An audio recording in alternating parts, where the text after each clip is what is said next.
They shot my son 7 times. 7 times. Like he didn't matter. But my son matters. An emotional appeal on Tuesday from the father of Jacob Blake, who was shot in the back by police in Kenosha, Wisconsin, and the family's lawyers say he is now paralyzed. He's a human being, and he matters. Blake's mother, Julia Jackson, called for an end to the violent protests that erupted in the city. It doesn't reflect my son or my family.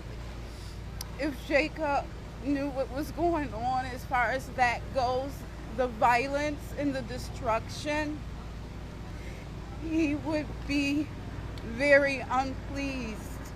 Jackson and Jacob Blake Sr. were joined by other family members at Tuesday's news conference, as well as the family's lawyers, including prominent civil rights attorney Benjamin Crump. It is going to take a miracle. It is going to take a miracle for Jacob Blake Jr.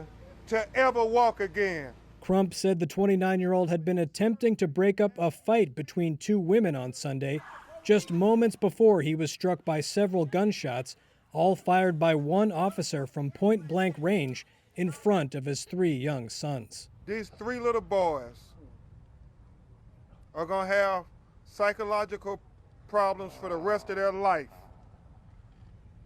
Can you imagine what his 8-year-old son, who was celebrating his birthday, is going to think about every time he has his birthday? The pain in his father? Can you imagine? This is real. This is real, America.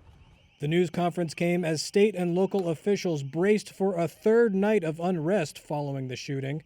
Earlier on Tuesday, Wisconsin Governor Tony Evers declared a state of emergency and said he would deploy more state National Guard troops to counter looters and arsonists who had caused widespread damage to public buildings and businesses overnight.